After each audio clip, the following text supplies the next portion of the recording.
Hi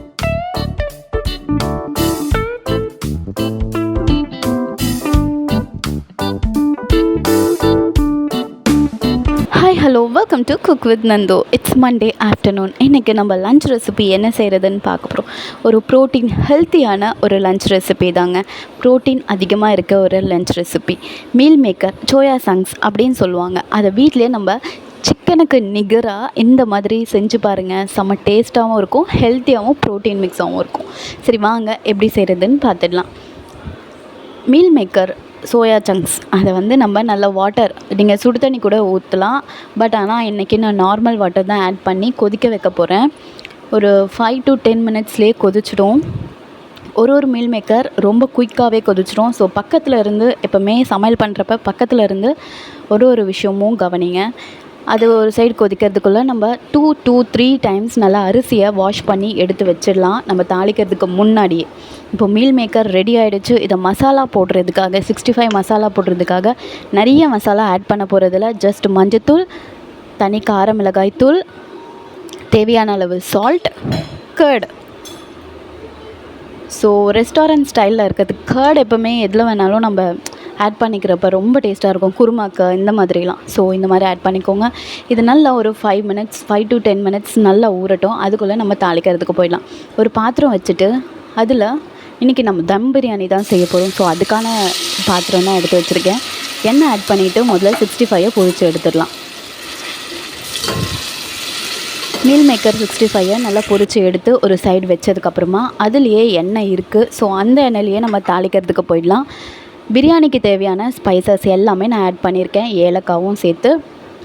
அதுக்கப்புறமா நம்ம cut பண்ணி வச்சுருக்க வெங்காயம், அது நல்லா வெந்ததுக்கப்புறமா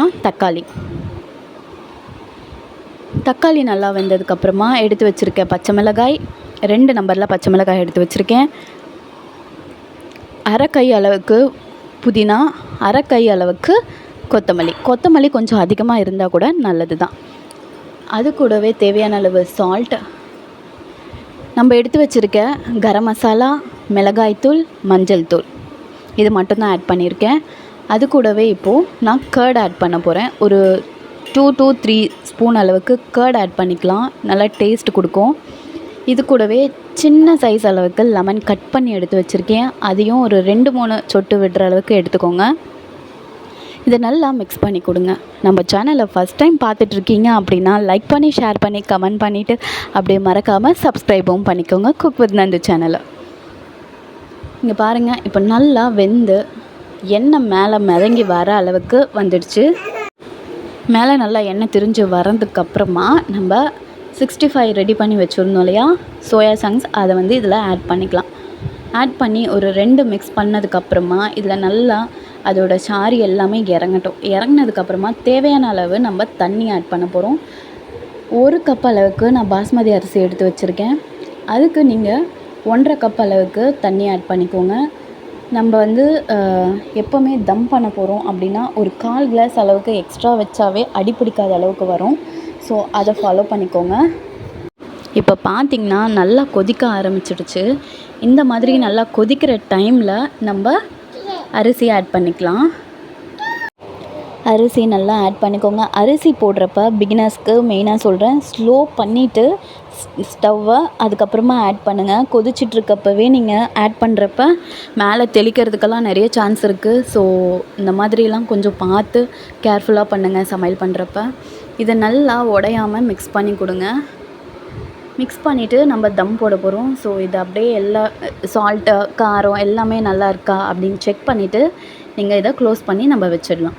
க்ளோஸ் பண்ணி வச்சுட்டதுக்கப்புறமா ஒரு 20 மினிட்ஸ் நடுவில் 5 மினிட்ஸ் நீங்கள் ஓப்பன் பண்ணி கிளறி விடுங்க. ஆஃப்டர் 20 மினிட்ஸ்க்கு அப்புறமா நம்ம ஓப்பன் பண்ணி பார்க்குறப்ப இந்த மாதிரி செம்மையாக டேஸ்ட்டாக ரெடியாக இருக்கும். கொஞ்சம் உடஞ்ச மாதிரி இருக்குது அப்படின்னு பார்த்திங்கன்னா எங்கள் வீட்டில் இந்த மாதிரி தான் சாப்பிடுவாங்க. ரொம்ப உதிரியாக இல்லாமல் இந்த மாதிரி குலைவாக இருந்தால் சில பேருக்கு பிடிக்கும். ஸோ இந்த மாதிரி பிடிச்சவங்க லைக் பண்ணுங்கள், கமெண்ட்டும் பண்ணுங்கள் உங்களுக்கு எப்படி பிடிக்கும் அப்படின்னு சொல்லிட்டு. So soya chunks biryani ready ஆகிடுச்சு. இது ரொம்ப ப்ரோட்டீன். ஸோ கண்டிப்பாக நீங்கள் இதை வீட்டில் ட்ரை பண்ணுங்கள், குழந்தைங்களுக்கும் செஞ்சு கொடுங்க. இந்த வீடியோ கண்டிப்பாக உங்களுக்கு யூஸ்ஃபுல்லாக இருக்கும்னு நினைக்கிறேன். அதுவும் இல்லாமல் புரட்டாசி மாதம் வேறு நடந்துட்டுருக்கா, பசங்க வந்து நான்வெஜ் இல்லாமல் ரொம்ப கஷ்டப்படுறாங்களா, இந்த மாதிரி செஞ்சு கொடுங்க. சரி, ஓகே, தேங்க்யூ ஃபார் வாட்சிங். பாய் பாய்.